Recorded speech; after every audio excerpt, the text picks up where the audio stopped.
कोई भी औरत कोई भी आदमी बिना शादी के संग संग रह सकते हैं जैसे राधा कृष्ण रहते। इस जज ने ये फैसला सुनाया, वो सैकड़ों हिंदुओं से मांगे माफी। 10,000 लोगों के साथ संतों के मार्गदर्शन में सुप्रीम कोर्ट के ऊपर प्रोटेस्ट हुआ। जज साहब को बुला करके उनसे मुसलमानों से माफी मंगवाई। योगी जी ने लव जिहाद के ऊपर कानून बनाया तो बहुत से जिहादी इलाहाबाद हाई कोर्ट पहुंच गए। जामा मस्जिद के शाही इमाम ने घोषणा कर दी कि इस बार वो 6 दिसंबर को अयोध्या में जाके नमाज अदा करेगा। मथुरा में जो हमारा कृष्ण भूमि स्थान जन्म स्थान है वहाँ ने ईदगाह बना रखी है। और 1669-70 में जो हमारी कृष्ण भगवान की प्रतिमाएं थी वो वहां आगरे की फतेहपुर जामा मस्जिद में सीढ़ियों में लगा रखी हैं, दबा रखी हैं।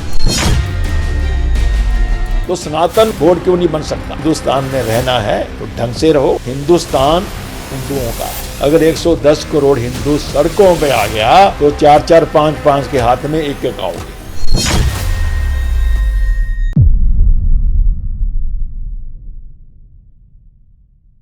नमस्कार, एनएमएफ न्यूज पर आप सभी का बहुत स्वागत। मैं हूं आपके साथ अभिषेक पुंडेर। हिंदुस्तान की सीमाएं वहां तक हुआ करती थी जहां तक हम पैदल चलकर जा सकते हैं। इस बात का उल्लेख हमारे धर्म ग्रंथों में मिलता है, लेकिन आज हिंदुस्तान की सीमाएं सीमित हो गई और उन सीमित सीमाओं के भीतर भी जो असामाजिक तत्व हैं बहुत सारी जगहों पर वो डेरा डाले हुए हैं।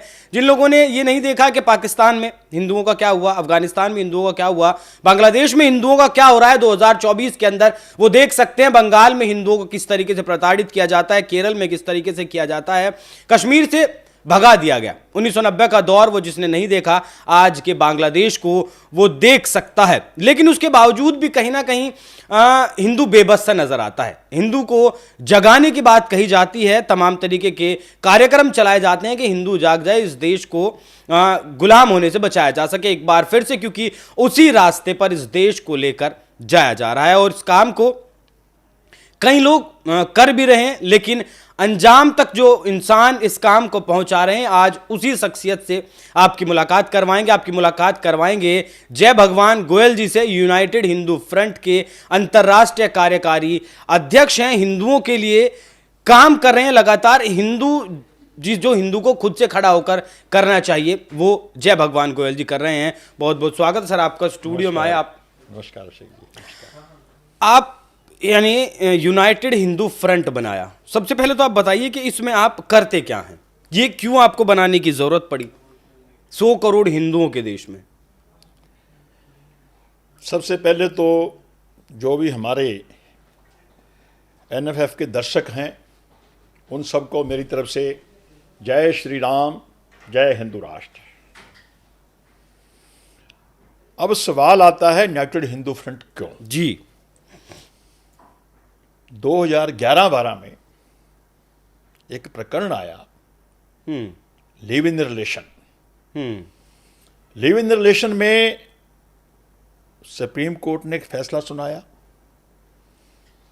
कोई भी औरत कोई भी आदमी साथ रह सकता है, बिना शादी किए संग संग रह सकता है।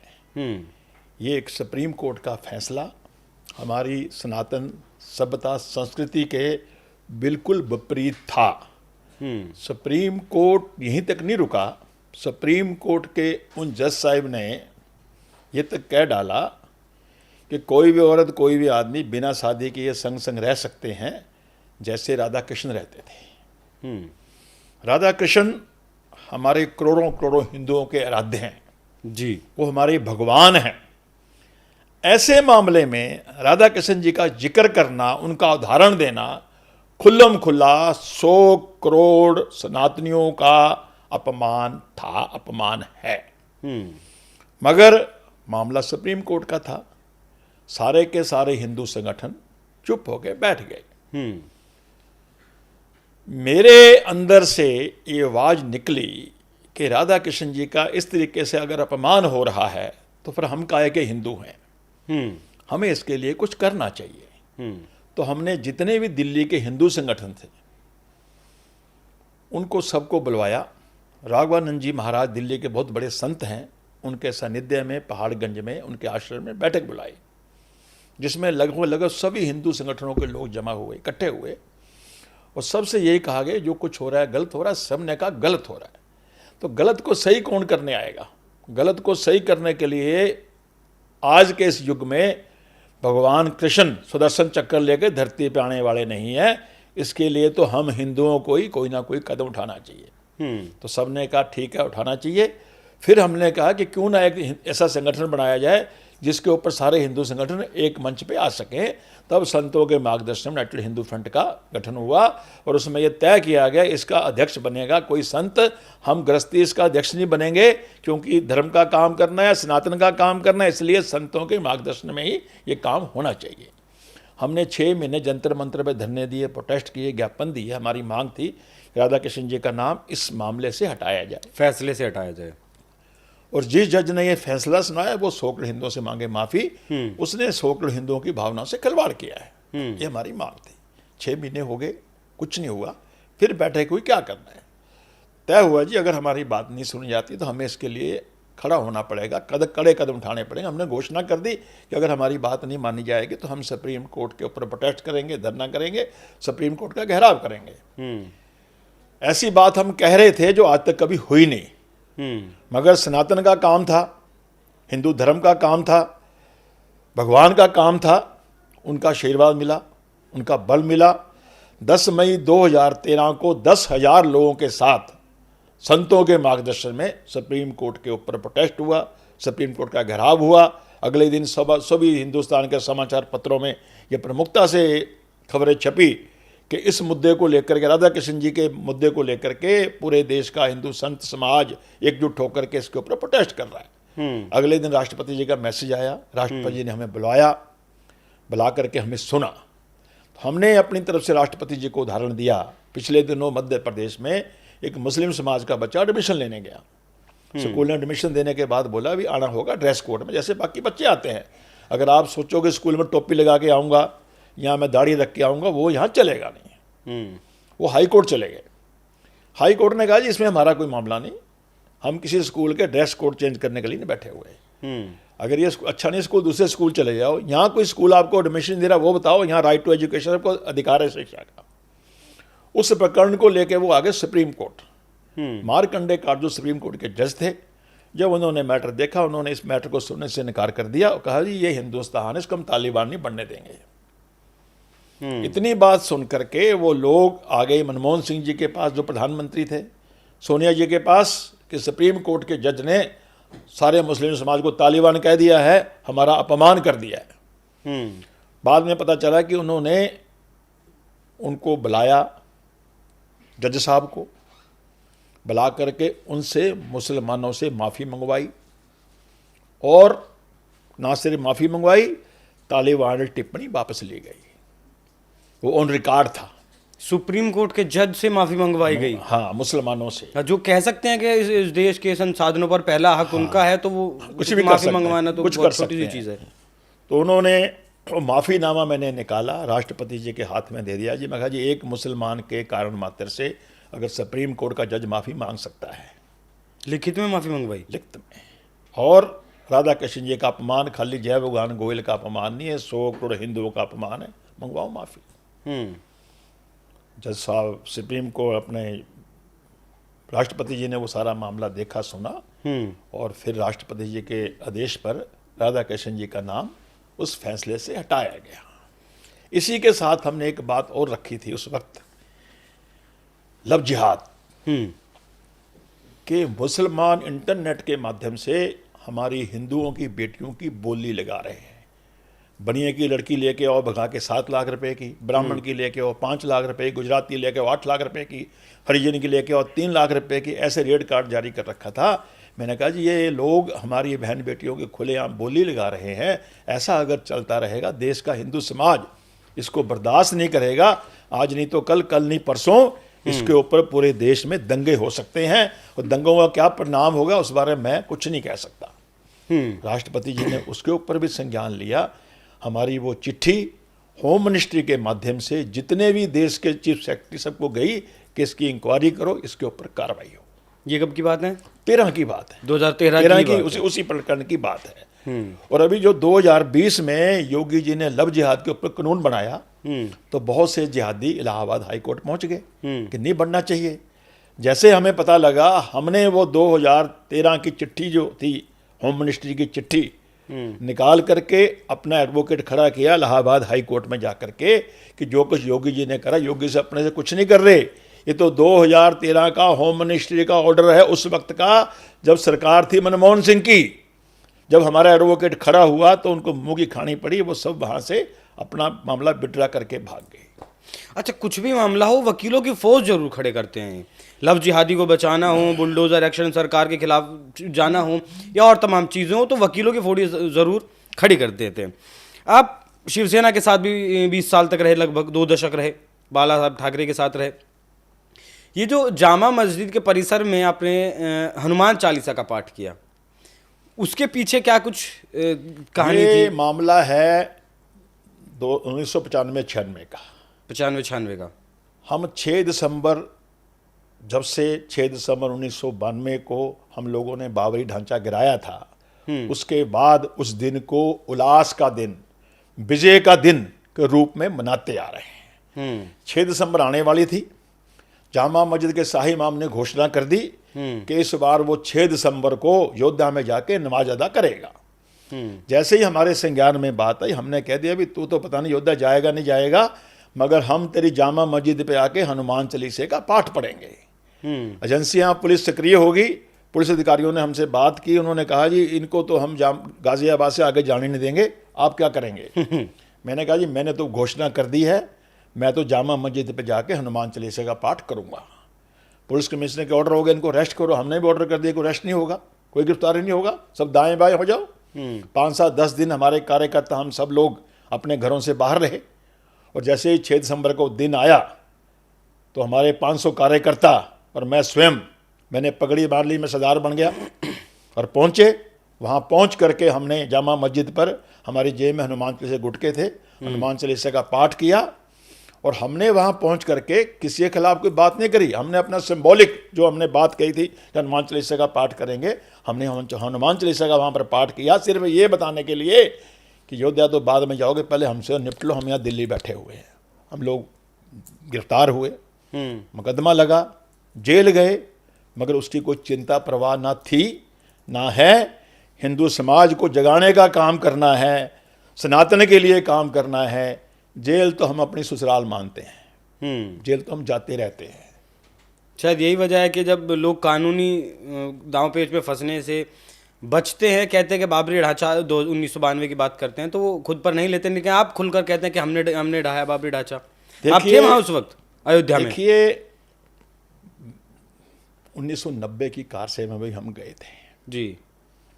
उस वक्त निहत्थे कार सेवकों पर मुलायम सिंह के गुंडों ने गोलियां चलवा करके उनके शवों को सरियों में पत्थर बांध के डाला था कि पता ना लगे कितने हिंदू मारे गए हैं।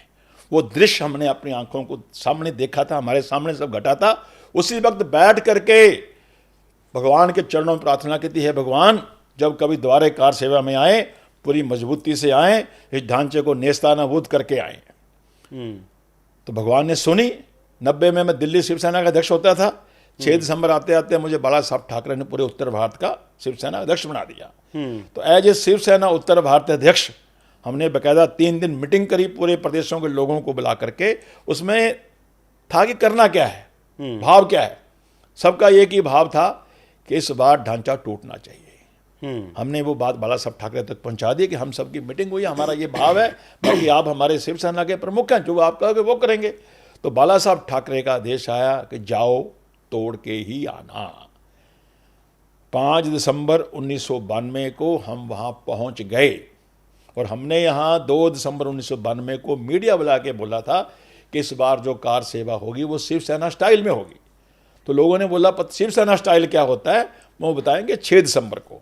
5 दिसंबर को वहाँ गए तो अयोध्या के सबसे बड़े संत रामचंद्र परमहंस जी ने हमारी आरती उतारी और आरती उतार के उन्होंने ये बोला कि आज शिवसेना के कार्यकर्ता आ गए हैं, दुनिया की कोई ताकत ढांचे को टूटने से नहीं बचा सकती। इतने बड़े संत ने आरती उतार करके जब ये बात करी तो हमारी तो छाती 112 इंच की वैसे होगी। इतना बड़ा संत हमें आशीर्वाद दे रहा है। और जैसे ही बाहर निकले तो लोगों के चेहरे से थोड़े मुरझाए मुरझाए से लगे। अभी बात क्या है, इतना बड़ा काम करने हैं, चेहरे में लाली होनी चाहिए, चेहरे से मुरझाए मुरझाए क्यों है। एक ऐसा मैसेज घूम गया कि जी इस बार जो कार सेवा होगी 2 मुट्ठी रेत की, 1 लोटा जल का लेकर के आना है, उससे होगी। उससे जो नौजवान साथी पूरे देश से हिंदू आए हुए थे, चाहे वो शिवसेना थे, बजरंग दल थे, आरएसएस था, हिंदू आए हुए थे, हिंदू नौजवान 90 की उस घटना का बदला लेने के लिए कि ढांचे को तोड़ना है। तो जब मुझे लगा यार ये तो गलत बात है, उसी वक्त माँ सरस्वती जीवा पे आके बैठ गई। मेरे मुंह से निकला एक स्लोगन कि गंगा की धार को मोड़ देंगे, ढांचे को तोड़ देंगे। जैसे स्लोगन ये सुना नौजवान साथियों ने, बच्चियों ने हमारे, उनके सबके चेहरे खिल गए और हमने स्लोगन के साथ पूरी अयोध्या में परिक्रमा कर दी। और अगले दिन 6 दिसंबर को जो कुछ हुआ है पूरी दुनिया ने देखा है। ऐसा लग रहा था कि एक एक कार सेवक के अंदर स्वयं हनुमान जी आ गए। और जब वो ढांचा टूट रहा था, एक कार सेवक रामलला की प्रतिमा लेकर के आया। हम लोग स्टेज पे बैठे हुए थे, मैं था, बीएल शर्मा प्रेम जी थे, रतम्बरा जी, उमा भारती जी, विनय कटियार जी, महंत वैद्यनाथ जी, हम सब लोग थे। तो जब रामलला को लेकर के आया तो हमने अपनी गोदी में सबने रामलला को अपनी गोद में खिलाया। ऐसा लग रहा था कि पूरी दुनिया को अपनी गोद में खिलाने वाला आज हमारी गोद में है। ऐसा आनंद का अनुभव उस वक्त हुआ कि कितनी कृपा है राम जी की कि आज वो हमारी गोद में है। वो दृश्य आज भी याद करते हैं तो भगवान के प्रति भाव उठता है, कितनी कृपा है। जो उस वक्त हमारे कार सेवक लगे हुए थे, ऐसा लग रहा था एक एक कार सेवक स्वयं हनुमान जी आए हुए हैं। इतना बड़ा ढांचा 11 बजे से लेके 5 बजे तक टूट जाना कोई मामूली बात नहीं है। जमीन बिल्कुल साफ सुथरी हो गई थी, मिट्टी भी नहीं छोड़ी थी लोगों ने, वहां मिट्टी तक उठा के ले गए थे, समतल कर दिया था। राम जी कृपा हुई। मुझे इस बात का गर्व है कि मैं उस मामले में राम जी के काम आया। सबसे पहले हिंदुस्तान में मेरी गिरफ्तारी हुई, सीबीआई ने मुझे गिरफ्तार किया, 15 दिन लखनऊ जेल रहा, 28 साल मुकदमा चला, मगर राम जी कृपा से आज तो रामलला साक्षात विद्यमान हो गए हैं। और 22 जनवरी को मैं अयोध्या में था, 3 दिन था मैं वहाँ, और मैंने भी 7 दिन व्रत रखा था। हमारे मोदी जी ने व्रत रखा था, तो मैंने भी 7 दिन व्रत रखा था उस दिन। और जब रामलला वहाँ प्रकट हुए, रामलला को विद्यमान किया गया, ऐसा लगता था कि 500 साल के बाद साक्षात मेरे रामलला आज प्रकट हो गए हैं। रामलला प्रकट हो गए हैं तो मेरे भारत में तो राम राज्य आएगा। जितने भी राक्षस प्रवृत्तियां हैं वो चाहे किसी भी रूप में हैं, अब उनका धीरे धीरे धीरे अंत होने का समय आ गया है। और इसीलिए हम देख पा रहे हैं उसके बाद जब महसूस किया गया कि 22 जनवरी को दिन जो भी कोई एक भी सनातनी दुनिया के किसी भी कोने में बैठा हुआ था वो उस पल का आनंद ले रहा था। और आज तो हम देख रहे हैं कि मेरे सनातन का झंडा पूरे विश्व में लहरा रहा है। अमेरिका में छुट्टी हो रही है दिवाली के ऊपर, ब्रिटेन में दिवाली मनाई जा रही है, और किस भाव के साथ पूरी दुनिया आज सनातन को मान रही है।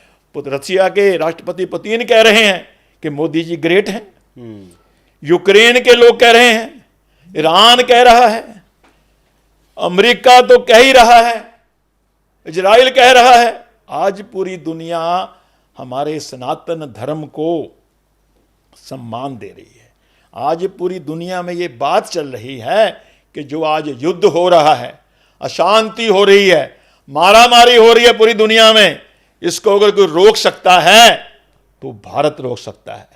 उसको कोई रोक सकता है तो मोदी जी रोक सकते हैं, क्योंकि सनातन का जो भाव है, हम बचपन से धर्म की जय हो, अधर्म का नाश हो, प्राणियों में सद्भावना हो, विश्व का कल्याण हो, वासुदेव कुटुंबम की हम बात करते हैं। तो ये जो वासुदेव कुटुंबम का भाव है वो हमारा सनातन का भाव है, ये हमारी परंपरा है सनातन की। जिसको लेकर के आज हम आगे बढ़ रहे हैं। और मुझे लगता है कि धीरे धीरे धीरे आज सनातन का झंडा पूरे विश्व में लहराने जा रहा है। हम तो सद्भाव की बात करते हैं, संभाव की बात करते हैं, लेकिन आपने राष्ट्रपति जी के नाम, श्री रामनाथ कोविंद जी के, महामहिम राष्ट्रपति हिंदुस्तान के नाम एक चिट्ठी लिखी, जिसमें आपने कुरान से 24 आयतों को हटाने की बात की या फिर उन पर रोक लगाने की बात की। क्या है उन आयतों में?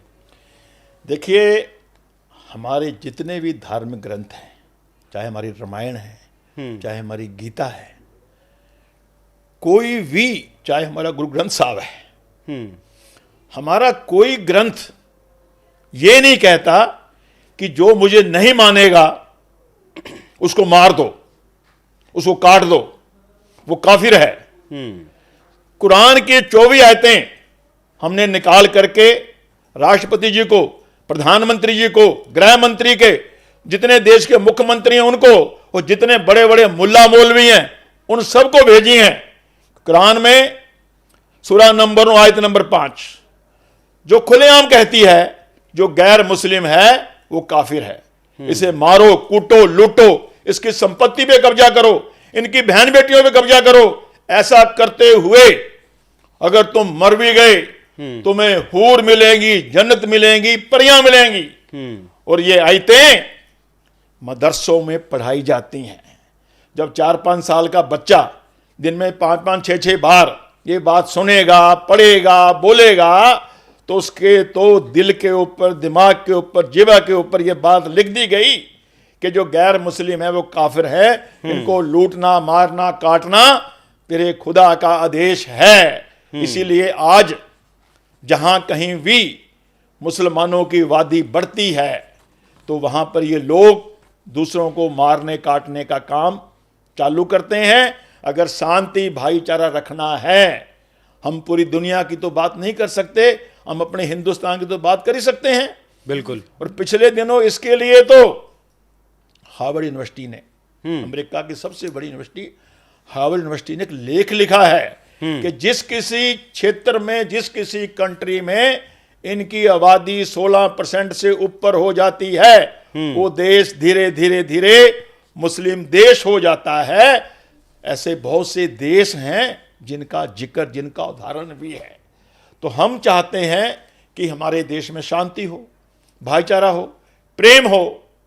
तो जो ये नफरत की पाठशालाएं चल रही हैं, जो मदरसों में खुलेआम जहर के बीज बोए जा रहे हैं, मदरसों से या तो कुरान की ये आयतें पढ़ने पर रोक लगनी चाहिए, या हो सकता है मुल्ला मौलवी तय करें इनके कि इन कुरान की आयतों को कुरान से हटाया जाए।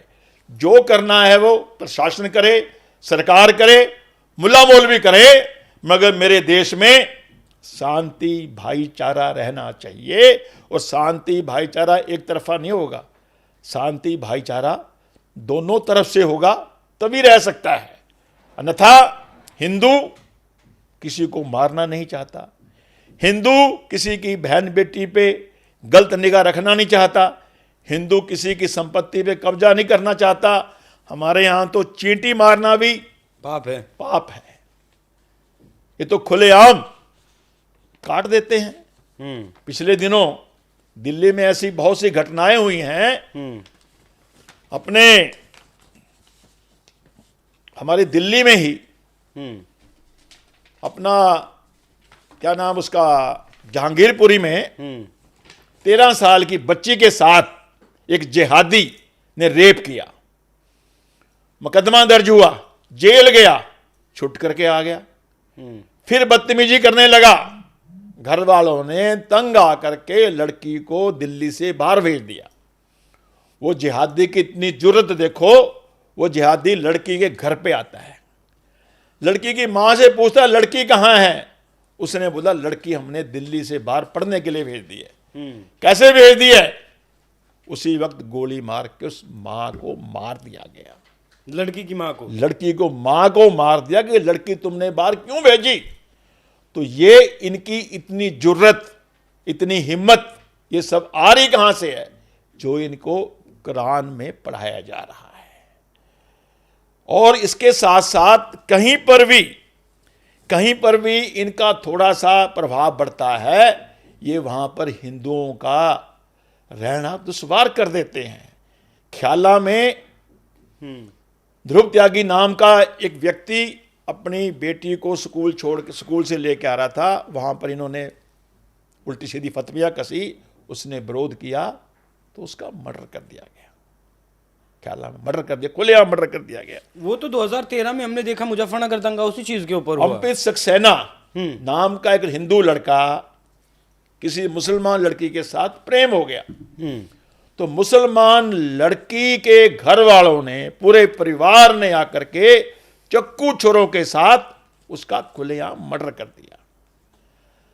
वेलकम में रंजीत नाम का लड़का था जो भजन दल का कार्यकर्ता था, हनुमान जी की जयंती निकालता था, उसको इन्होंने खुलेआम गोली मार के मार दिया। और हमारा पुरानी दिल्ली में लाल कुआं मंदिर था, वहां खुलेआम हमारे मंदिरों को, मूर्तियों को खंडित किया गया, मूर्तियों को तोड़ा गया। हमारी हनुमान जयंती के ऊपर पथराव होता है, बिल्कुल रामनवमी में पथराव होता है। और आप मुझे ये बताओ, जो इनके प्रोसेस निकलते हैं, ताजिए निकलते हैं, आज तक किसी ताजिए के ऊपर किसी हिंदुओं ने प्रोटेस्ट किया है? नहीं, पथराव किया है? हमारे ऊपर क्यों होता है? कई बार तो इस बात की हैरानी होती है, हमारे ही प्रशासन के लोग, पुलिस के लोग बोलते हैं कि मस्जिद के आगे से जुलूस क्यों निकाला गया, मुस्लिम इलाके से क्यों निकाला गया? भाई मुस्लिम इलाका कोई पाकिस्तान है, अफगानिस्तान है, हिंदुस्तान है। हिंदुस्तान में ठीक है, डिस्ट्रिक्ट हैं, स्टेट है, हमने बना रखा सिस्टम व्यवस्था चलाने के लिए। ये थोड़ा कि किसी अगर मस्जिद बन गई तो वहां निकल नहीं सकते, या मुस्लिम कॉलोनियों हिंदू निकल नहीं सकता। पिछले दिनों इन्होंने सुंदर नगरी में मंदिर की आरती बंद करवा दी कि पहले हमारी अजान होगी फिर आपकी आरती होगी। ओखला में ऐसे इन्होंने किया, सब्जी मंडी में गणेश जी का वो सज रहा था प्रोग्राम, उसमें जाके इन्होंने झगड़ा किया। जहां जहां भी इनकी आबादी बढ़ती है, ये हिंदुओं का जीना दुश्वार कर देते हैं, हिंदुओं को जीने नहीं देते। हमारे जमुना पार में शास्त्री पार के इलाका 90% जैन आबादी होती थी, आज 90% मुस्लिम आबादी हो गई है। गौतमपुरी धीरे धीरे खाली होती जा रही है, ब्रह्मपुरी खाली होती जा रही है, हमारा जाफराबाद पूरा खाली हो गया, सेलमपुर पूरा खाली होगा, मुस्तफाबाद धीरे धीरे खाली होता जा रहा है। जहां कहीं इनकी आबादी बढ़ती है, ये हमारी बहन बेटियों का जीना दुश्वार कर देते हैं, गंदी गंदी फतवियां कसते हैं, तो लोग पलायन करते हैं वहां से, सड़कों पे नमाज पढ़ते हैं, मांस खा करके फेंक देते हैं।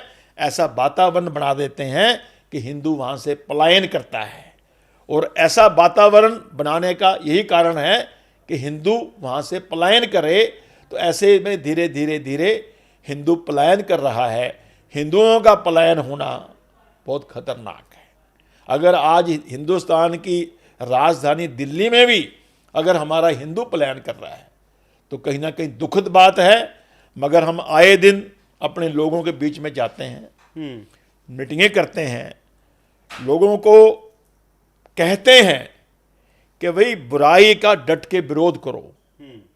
हम दिल्ली में जो भी लोग आए हैं सब बाहर से तो आए हैं, दिल्ली तो मुट्ठी भर लोगों की है, कोई हरियाणा से, पंजाब से, हिमाचल से, राजस्थान से, बिहार से, कहाँ से लोग आए हैं काम धंधे के चक्कर में, रोजी रोटी के चक्कर में।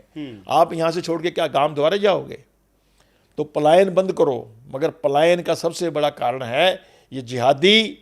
एक तरफ पलायन करवाते हैं, दूसरी तरफ लव जिहाद के मामले आए दिन होते हैं। हमारी बहन बेटियों को कैसे ये फंसा के, बहका के, फसला के ले जाते हैं। जो केरल स्टोरी पिक्चर आई थी वो पिक्चर बिल्कुल 100% सही थी। वो जो केरल स्टोरी में दिखाया गया ऐसा खेल देश में खेला जा रहा है। तो इसके लिए हम तो यही कहते हैं कि हमारा हिंदू समाज इसके लिए खड़ा हो। हमारे तो जितने भी महापुरुष हुए हैं, चाहे गुरु गोविंद सिंह जी हुए हैं, चाहे महाराणा प्रताप हुए हैं, चाहे झांसी की रानी हुई है, चाहे शिवाजी महाराज हुए हैं, जितने भी हमारे योद्धा हुए हैं, भगत सिंह, राजगुरु, सुखदेव हुए हैं, इन्होंने जीवन में संघर्ष किया है, फांसी के फंदे चूमे हैं, किसके लिए? भारत माता की रक्षा सुरक्षा के लिए, सनातन के लिए, हिंदुओं के लिए, अपनी बहन बेटी की रक्षा सुरक्षा के लिए। अगर ऐसे दौर में मुगलों के टाइम पे, अंग्रेजों के समय पे उन लोगों ने इतने बड़े बड़े त्याग दिए हैं, तो मुझे लगता है आज अगर हम मिल करके खड़े होते हैं तो ये हमारा कुछ नहीं बिगाड़ पाएंगे। इस वक्त हम जो बरसों बरसों से बात करते आए थे कि समय आ गया है मेरे देश का सारा हिंदू समाज जात पात से, भाषावाद से, क्षेत्रवाद से ऊपर उठ करके खड़ा हो, एकजुट हो, तो इनको हम मुंह तोड़ जवाब दे सकते हैं। और हम ये नहीं कहते कि सारे मुसलमानों को हिंदुस्तान से निकाल के बाहर कर दो, नहीं, रहें यहाँ, मगर इस बात का ध्यान रखना चाहिए कि जब हिंदुस्तान पाकिस्तान बना था, बंटवारा किस बात के ऊपर हुआ था? धर्म के नाम पर। धर्म के नाम पे। और जिन लोगों ने बंटवारा जो चाहते थे वो 90% लोग रह गए हिंदुस्तान में। रह गए, कोई बात नहीं। जब बंटवारा हो गया धर्म के आधार के ऊपर, तो ये भारत तो उसी वक्त हिंदू राष्ट्र बनना चाहिए था। हिंदू राष्ट्र उस वक्त बनना चाहिए था, जो नहीं बना। मगर आज भी जो लोग यहाँ पर रह गए वो अपनी आबादी बढ़ा बढ़ा करके यहाँ पर फिर से एक और मुस्लिम राष्ट्र बनाने का ख्वाब देख रहे हैं। और कहीं ना कहीं इससे पहले की सरकारों ने उनको पूरा संरक्षण दिया है। पिछले दिनों आपने भी देखा होगा, NIA ने एक डाटा निकाला कि PFI के स्लीपर सेल पकड़े गए पूरे देश से, जिन्होंने 2047 में भारत को बिहार के फुलवारी शरीफ से वो डॉक्यूमेंट्स मिले थे, गजवाए हिंद बनाने का पूरा एक ब्लूप्रिंट तैयार कर रखा, खाका तैयार था। आज हमारे मोदी जी, भारत कह रहा है हमने 2047 में भारत को विकसित राष्ट्र बनाना है, ठीक है, और ये कह रहे हैं इस्लामिक राष्ट्र बनाना, गजवाए हिंद बनाना है। तो क्या हम इसको गजवाए हिंद बनने देंगे? सवाल ही नहीं पैदा। भारत विकसित भारत बनेगा। भारत अगर बनेगा तो भगवाए हिंद बनेगा, गजवाए हिंद नहीं बनने देंगे, भगवाए हिंद बनेगा। और अभी हम देख रहे हैं कि वक्फ बोर्ड के ऊपर जब से सरकार ने थोड़ा सा छेड़ना शुरू किया है, तो सारे के सारे मुल्ला मौलवी, सारे के सारे जिहादी, सारे इनके समर्थक एक हो करके इसका विरोध कर रहे हैं। 1995 से पहले इनके पास, वक्फ बोर्ड के पास लगभग 4 लाख एकड़ भूमि थी। 1995 के बाद 9 लाख से ऊपर भूमि होगी एकड़। ये 5 लाख एकड़ भूमि 30 सालों में कहां से आ गई? क्या पाकिस्तान मिल गया हिंदुस्तान में क्या? या बांग्लादेश मिल गया? या अफगानिस्तान मिल गया? ये क्या हो गया? धीरे धीरे धीरे इन्होंने जितनी भी हमारी संपत्तियां थी, और तो और आज तो पार्लियामेंट भी कह रहे हैं वक्फ बोर्ड भी लैंड पे बना हुआ है, इंटरनेशनल एयरपोर्ट भी वक्फ बोर्ड भी लैंड पे बना हुआ है, अंबानी की कोठी भी वक्फ बोर्ड की लैंड पे बनी हुई है। मतलब पूरा देश 1995 में कांग्रेस ने ऐसा कानून बना दिया इनकी वोट लेने के लिए, इनको खुश करने के लिए, कि जहां इन्होंने हाथ रख दिया वो जमीन इनकी होगी। आप घोषित करो कि आपकी, आप साबित करो, और साबित कहां करना है? इनके पास जाके करना है, ट्रिब्यूनल में नहीं की, ट्रिब्यूनल में नहीं का है। तो इतना बड़ा अत्याचार हमारे हिंदू समाज पे हुआ, और हमने देखा है 1990 में जो हमारे 5 लाख कश्मीरियों को रातों रात ये कह करके या तो कश्मीर छोड़ दो या धर्म बदल लो और अपनी जवान लड़कियां हमारे हवाले कर दो, छोड़कर तब जाना है, छोड़ के जाओ। तो 5 लाख हमारे कश्मीरी अपने ही देश में शरणार्थी बन गए। और उसके बाद इन्होंने 91 एक पूजा विधेयक एक्ट ला दिया कि जितनी भी संपत्तियां हैं जो 1947 जैसे थी वो वैसे रहेंगी। क्योंकि जब हमारे 5 लाख कश्मीरियों को वहां से निकाला गया तो हमारे सारे मंदिर मठ इन्होंने वहां कब्जा लिए। कल कोई हिंदू अपने मंदिर मठ ना माने, इसलिए 1991 इन्होंने वो पूजा विधेयक एक्ट बना दिया, वर्शिप वर्शिप एक्ट, कि कोई हिंदू अपनी संपत्ति को, अपने मंदिर को, अपने मठ को मांग ना सके। तो ये सारे खेल जो हैं वो हमारे साथ, हिंदुओं के साथ ये खेलते आ रहे हैं, मगर धीरे धीरे धीरे अब हमारा हिंदू समाज जाग रहा है, खड़ा हो रहा है। और इन्होंने जो हमारा काशी का मैटर आ गया, सारी इंक्वायरी होगी, सारी वीडियोग्राफी होगी कि काशी में जो हमारा भोले शंकर का शिवलिंग है उसको ही फवारा बताते रहे। ऐसा ही इन्होंने मथुरा में कर रखा है। मथुरा में जो हमारा कृष्ण भूमि स्थान, जन्म स्थान है, वहां भी इन्होंने ईदगाह बना रखी है।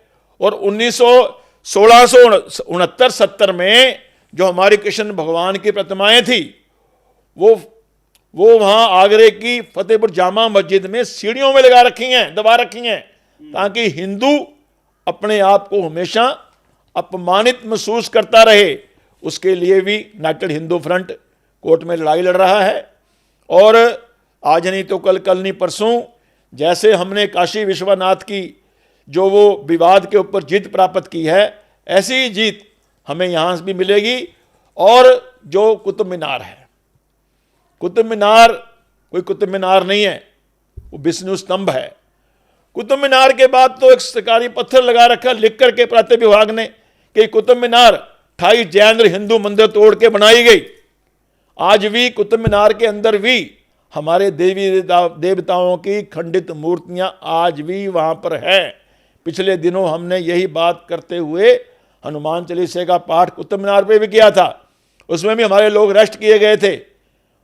तो ये जो चीज़ें धीरे धीरे जो इन्होंने हमारे बड़े बड़े मंदिर मठों के ऊपर कब्जा कर रखा है, ये सारे हम लेंगे, एक एक करके लेंगे। जो कोर्ट में जाना पड़ेगा कोर्ट में जाएंगे, जो सड़क पर लड़ाई से ले जाएंगे सड़क से लेंगे, और हम अपने इन सब को वापस लेंगे, क्योंकि हमें अपना सनातन का ध्वज ऊंचा करना है। और हम वो लेंगे जो इन्होंने हमारे से जबरदस्ती छीन के अपने उसके ऊपर इन्होंने स्टैंप लगा रखी है, वो लेंगे। और तो और अभी सरकारों के पास भी 10 स्टेटों का मेरे पास आंकड़ा है, 10 स्टेटों के पास लगभग 1,10,000 हमारे मंदिर हैं जिनके ऊपर सरकारों ने कब्जा कर रखा है। तमिलनाडु में 36,481 हमारे मंदिर और मठ हैं जिनके ऊपर वहां की सरकार ने कब्जा कर रखा है। जो फंड आता है सारा सरकार लेके चलती है। कर्नाटका में 34,563 हमारे मंदिर मठों पे कब्जा है। केरल में हमारे 3,058 मंदिरों मठों पे कब्जा है। उनकी सारा नियंत्रण वहां सरकार चला रही है। और कम्युनिस्ट जिनका कोई धर्म नहीं होता वो तय करते हैं कि हम अपने मंदिर में कब पूजा करें, रखरखाव कैसे करें, वो तय करते हैं। जबकि धारा 25 और 26 के जो संविधान में अधिकार है उसमें ये स्पष्ट है कि हमें अधिकार है, उस धार्मिक संस्थान को यह अधिकार है कि अपना मंदिर का, अपने मठ का, अपने धर्म का संचालन कैसे करना है। तो जो ये लगभग 1,10,000 हमारे मंदिर मठों पे 10 स्टेट की सरकारों ने कब्जा कर रखा है, ये सारे के सारे हमारे पास आना चाहिए। अब वक्फ बोर्ड बना के रखा हुआ है तो सनातन बोर्ड क्यों नहीं बन सकता? अगर वक्फ बोर्ड बना है तो सनातन बोर्ड बनना चाहिए, ताकि जितनी भी सनातन की संपत्तियां हैं वो सनातन बोर्ड के पास हों। और सनातन बोर्ड अगर उनकी व्यवस्था देखेगा तो जो पैसा सरकारों के पास जा रहा है वो सरकारों के पास ना जा करके वो पैसा हम मंदिर बनाएं, हम शिक्षण संस्थान खोलें, हम गरीब बेटियों की शादी करें, हम हॉस्पिटल बनाएं। जब पैसा हमारे पास रहेगा, हमारा तो पैसा है, पैसा आता कहां से है? हिंदू जाकर के आस्था के रूप में, चढ़ावे के रूप में दान दक्षिणा करता है, वो सारे का सारा पैसा सरकार अपने पास ले लेती है। एक तमिलनाडु में अर्धनारीश्वर मंदिर है, उसमें 1 करोड़ रुपये से अधिक सालाना आमदनी होती है। मगर सरकार ने क्या कर रखा है, 1 लाख रुपया, 1 करोड़ सरकार लेती है, 1 लाख रुपया मात्र उस मंदिर के पूजा पाठ के लिए, व्यवस्था के लिए वहां की सरकार दे रही है। ऐसा सारा हमारे साथ हो रहा है। बिल्कुल। कुछ हार्ड फैक्ट बता दूं सर इसको लेकर, हिंदुस्तान की सरकार के पास लगभग 822 टन सोना है, जबकि लगभग ऐसा आंकड़ा है कि लगभग 4000 टन सोना हमारे मंदिरों में है, जिसे कांग्रेस के एक प्रवक्ता 2 दिन पहले बेचने की भी बात कर चुके हैं टीवी पर बैठकर कि अगर वो सोना बेच दिया जाए तो इस देश की गरीबी दूर की जा सकती है। आपको जानकर हैरानी होगी कि जो सर ने बात बताई, जो सरकारों के नियंत्रण में हमारे मंदिर हैं, उनसे जो कमाई होती है उसका लगभग 10%, 12%, 15% मंदिर की समितियों को दिया जाता है कि वो उसका रख रखाव कर सके। मतलब वो लोग हमें रख रखाव करना सिखाएंगे जिनकी संस्कृति करोड़ों साल पुरानी है। वामपंथियों को समितियों में, अभी जो प्रसाद को, लड्डू को लेकर विवाद हुआ, उसकी समिति में, प्रसाद की समिति में, मंदिर की समिति में एक ईसाई शामिल थे। तो ये कुछ हार्ड फैक्ट्स हैं जो मतलब हमारे ऊपर कहीं ना कहीं हमें कलंकित करने के लिए, हीन भावना हमारे अंदर पैदा करने के लिए ये चीजें दिखाई जाती हैं। देखिए, शुरू से हमारी परंपरा रही है कि राजा अपने राज्य में कोई राजगुरु रखते थे, ताकि राजा राजपाठ का काम मर्यादा में धर्मानुसार करे। अगर राजा कोई थोड़ा सा भी इधर उधर करता था तो वो धर्मगुरु जो थे, बैठते थे वहां पर, वो उनको रोकते थे, वो उनको टोकते थे कि राजकीय शासन की व्यवस्था अव्यवस्थित ना हो। मगर आज जो लगातार पिछले कई सालों से अव्यवस्था खड़ी की गई, जो हमारे जिन लोगों ने पूरा जीवन देश के लिए खपा दिया, महाराणा प्रताप जैसे लोग, अकबर महान है, महाराणा प्रताप किताबों में महान है, पढ़ाएंगे अकबर महान है, भगत सिंह राजगुरु सदैव को आतंकवादी पढ़ाया जाता था, छत्रपति शिवाजी महाराज को भगोड़ा बताया जाता था। तो जिन लोगों ने पूरा जीवन, गुरु गोविंद सिंह जी जिन्होंने पूरा परिवार धर्म की रक्षा के लिए बलिदान कर दिया, उनके बारे में भी गलत तरीके से इन्होंने हमें बताने का, समाज को बताने का इन्होंने षड्यंत्र रचा। और हम इस वक्त, हमारा एक ही प्रयास है, जैसे कि अभी चल भी रहा है, मैं तो इस बात को बरसों से कहते आ रहा हूं कि हमारे हिंदू समाज को एकजुट होना होगा।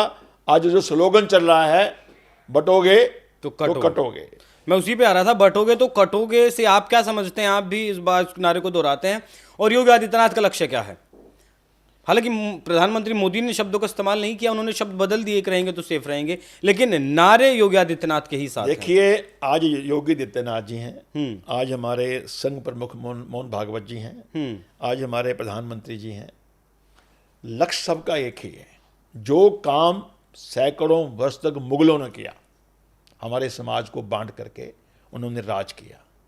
अंग्रेज आए, उन्होंने भी समाज को, लोगों को बांट करके शासन किया, और वही काम ये कांग्रेस और इसकी सहयोगी आज भी करना चाहते हैं, और पहले भी लगातार ये करते रहे। समाज को जात पात के आधार पे बांट दो, लड़ा दो, झगड़ा करवा दो, तो हम अपनी कुर्सी पाएं। मगर जितना इन्होंने पतन किया है, शायद पहले इतना पतन कभी नहीं होगा। क्योंकि आज जो बात हो रही है, सबका साथ सबका विकास, आज सबको खड़ा करने की बात हो रही है। अगर हम डॉक्टर भीमराव अम्बेडकर की बात करते हैं, डॉक्टर भीमराव अम्बेडकर का संविधान से देश चल रहा है, उसी संविधान के तहत जब वहाँ पर धारा 370 को हटाया गया, और जो हमारा दलित, मुस्लिम, पिछड़ा, शरणार्थी था, उस सब को वो मिला जो उसका हक नहीं मिल रहा था। मगर अब जैसे इनकी सरकार बनी है, कांग्रेस की और उनकी नेशनल कॉन्फ्रेंस की, आज मिलकर के ये फिर से वहां ऐसा माहौल बनाने की कोशिश कर रहे हैं कि धारा 370 को हम फिर से बहाल करवाएंगे। तो देश को आप ले जाना कहां चाह रहे हो? आज तो किसी पुश्तों में भी ताकत नहीं है सर कि अब धारा 370 को जिंदा किया जा सके, वैसा होना संभव है? देखिए, ताकत नहीं है, मगर लोगों को बहकाने का तो ये काम कर रहे हैं ना। आज फिर कोई सिर्फ हो रहा कह रहा है मैं राम मंदिर को हटा दूंगा, एक मुल्ला जी बोल रहे थे कोई बात नहीं, हमारा शासन आएगा हम फिर ले लेंगे, हमारी बाबरी शहीद हो गई। भाई तुम्हारा समय था वो चला गया। आज देश का हिंदू समाज खड़ा हुआ है और आज मोदी जी का, योगी जी का, संघ प्रमुख जी का और मेरा स्वयं का भी, हमारे संतों का, सबका एक ही लक्ष्य है कि हमारे देश का हिंदू समाज जात पात से ऊपर उठे। हम देख सकते हैं कि भगवान राम ने तो सबरी के बेल उस वक्त खा करके इस जात पात के भेद को दूर किया था।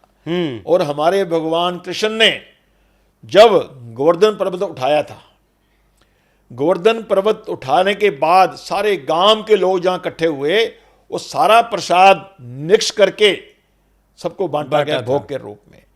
तो यहां तो शुरू से ही जात पात का भेदभाव नहीं रखा गया, लेकिन जिस तरीके राजनीति की रोटियां सेकने के लिए, सत्ता प्राप्ति करने के लिए लोगों को बांटो। और हमारे यहां हर जात के व्यक्ति का सम्मान है।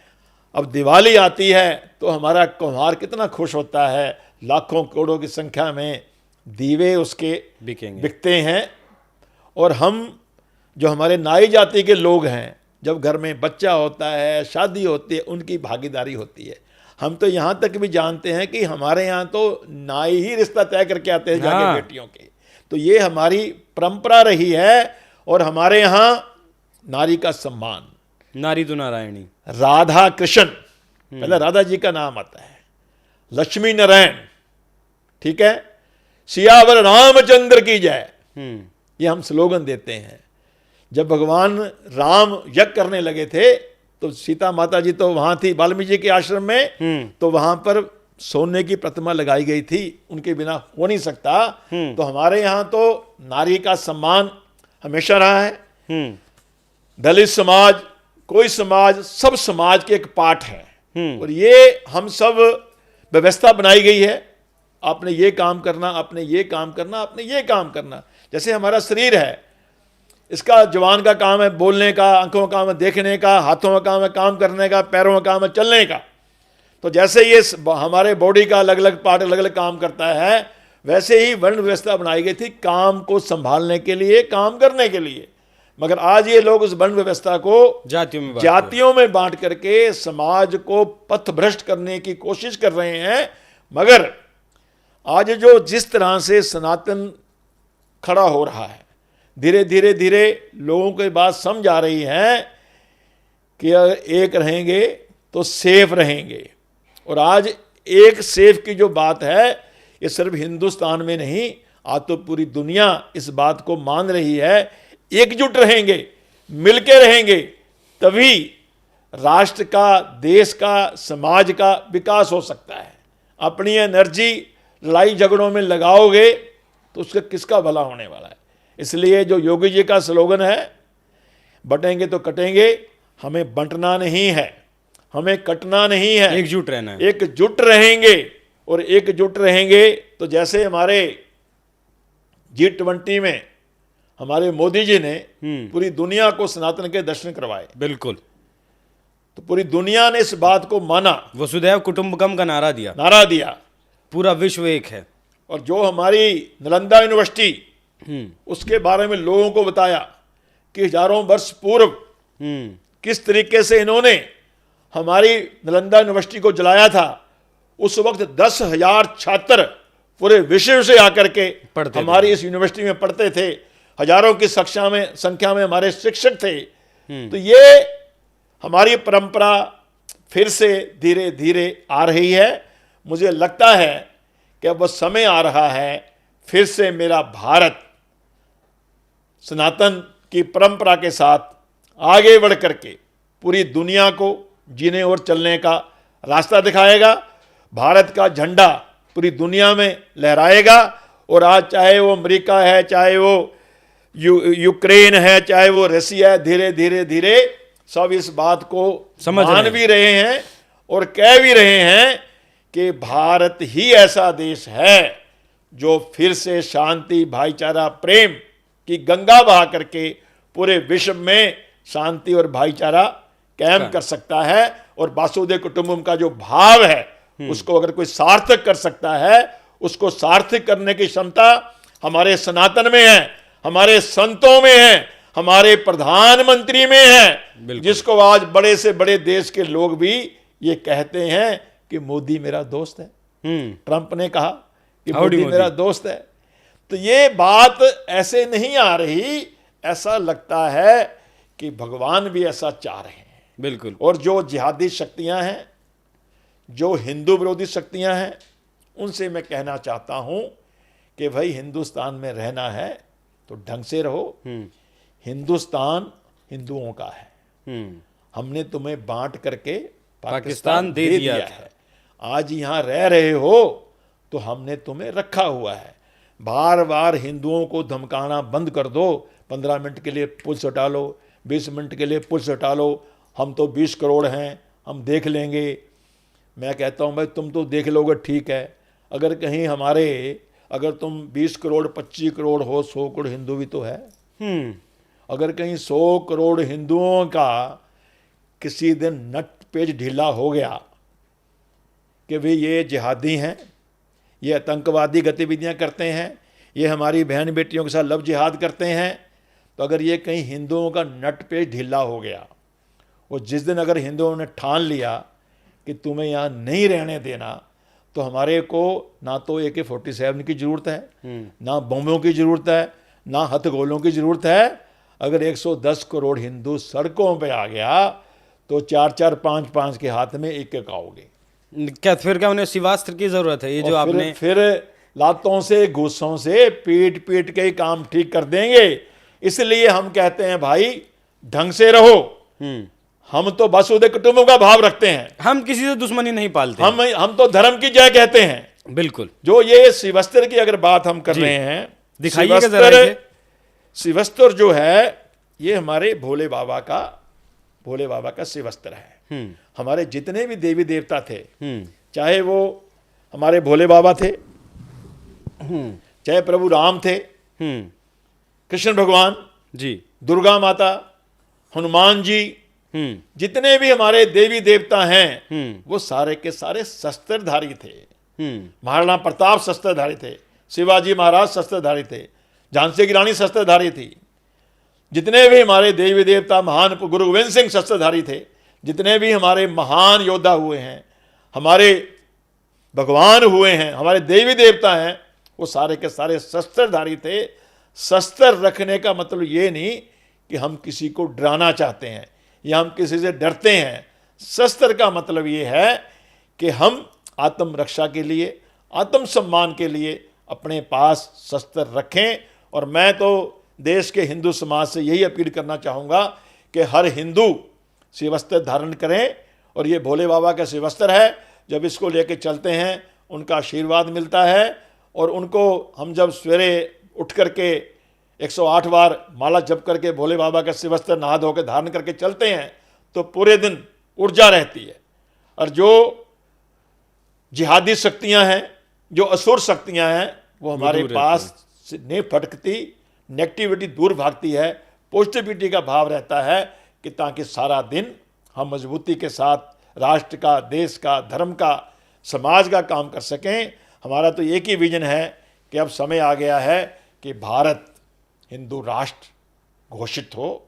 और हिंदू राष्ट्र वो हिंदू राष्ट्र होगा शिवाजी महाराज का हिंदू राष्ट्र, जिसमें सब रहेंगे, मगर प्रथम हमारे हिंदुओं का होना चाहिए, क्योंकि ये हिंदुओं का देश है।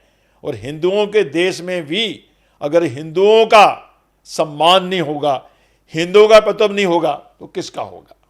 तो हम स्पष्ट कहना चाहते हैं, हम किसी को यहाँ से भगाना नहीं चाहते, ना ये कहते हैं छोड़ के चले जाओ, मगर रहो, सिस्टम में रहो, नियम से रहो, कायदे से रहो, अनुशासन में रहो और शांति से रहो। सर का ये शिवास्त्र है यूनाइटेड हिंदू फ्रंट की तरफ से। इसकी शुरुआत की सर ने 2020 में जो जहांगीरपुरी में दंगा हुआ था, वहीं जाकर मंदिर में पूजा पाठ किया। और तकरीबन अब तक 10,000 लोगों को, जैसा मुझे पता है सर, अगर गलत हो तो सही करिएगा, 10,000 लोगों को ये शिवास्त्र धारण करवा चुके हैं।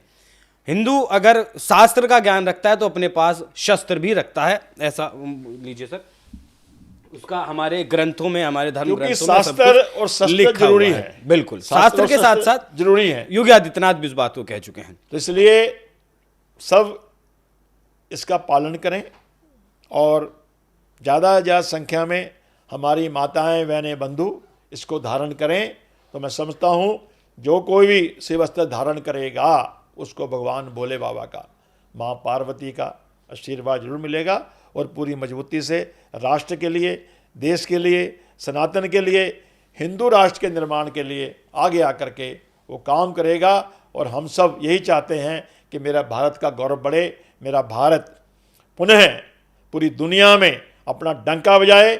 जो भारत को सोने की चिड़िया कहा जाता था वैसे नहीं कहा जाता था, आज भी भारत उसी ओर बढ़ रहा है। वो समय दूर नहीं है जब भारत हिंदू राष्ट्र बन करके, भारत विश्व गुरु बन करके फिर से पूरी दुनिया को जीने और चलने का रास्ता दिखाएगा और पूरी दुनिया में शांति, भाईचारा, प्रेम कायम करेगा। बहुत बहुत धन्यवाद सर, आप स्टूडियो में आपने हमें वक्त दिया और जिस तरीके से आप समाज के लिए काम कर रहे हैं वो सराहनीय है, अतुलनीय है। मैं कुछ दर्शकों आपको हार्ड फैक्ट्स बता दूं जो सर ने जिक्र किया था गजवाए हिंद का 2047 तक का। उस वक्त उनके डॉक्यूमेंट में लिखा था कि 10%, सिर्फ 10% मुसलमान अगर हमारे साथ आ जाएं तो हम इस देश पर फतह कर सकते हैं, गजवाए हिंद कर सकते हैं। आज हमने अरबों को भगाया, हमने मुगलों को भगाया, उसके बावजूद हमारे पास उस वक्त संसाधन कम हुआ करते थे, लेकिन आज हम 100 करोड़ है, 25 करोड़ के सामने। ये हिंदुओं को बात बुरी लग सकती है, कहीं ना कहीं हम बेबस नजर आते हैं क्योंकि हम कहीं 8 से 5 की ड्यूटी में फंस गए। हमें सिर्फ अपना परिवार दिखाई देता है, ये जो देश है ये भी हमारा ही परिवार है, वो कहीं ना कहीं दिखाई नहीं देता। तो इस पर गौर करने की जरूरत है, ध्यान देने की जरूरत है। आप अगर सोचते हैं कि आपने सिर्फ एक मोदी योगी को वोट दिया, वो आकर आपका देश को बचा लेंगे, तो ये आपको बुरा लग सकता है, माफी चाहूंगा अपने शब्दों के लिए, लेकिन खुद के लिए आपको खड़ा होना पड़ेगा। अपनी बहन बेटियों की सुरक्षा के लिए आपको खड़ा होना पड़ेगा। वो आपका सरकार आपका सहयोग कर सकती है, समर्थन कर सकती है, लेकिन अपने घर की लड़ाई आपको खुद ही लड़नी पड़ेगी। स्लोगन है, बिल्कुल सर, शिव शक्ति का जाप करेंगे, अपनी रक्षा आप करेंगे। शिव वस्त्र धारण जब करवाते हैं हम, साथ साथ ये स्लोगन भी देते हैं कि शिव शक्ति का जाप करेंगे, अपनी रक्षा आप करेंगे। तो ये तो हमें शास्त्रों में भी कहा गया। बिल्कुल, भगवान उन्हीं की सहायता करते हैं, उन्हीं की मदद करते हैं जो अपनी सहायता खुद करते हैं। कायरों के साथ भगवान भी नहीं होते। बहुत बहुत धन्यवाद सर आपका स्टूडियो में। दर्शकों, आपको चर्चा कैसी लगी? कुछ सवालात अगर आप हों तो हमें कमेंट सेक्शन में भेज सकते हैं, जिस पर हम दोबारा एक बार फिर से सर से बात कर सकते हैं। बहुत बहुत धन्यवाद सर। जय श्री राम।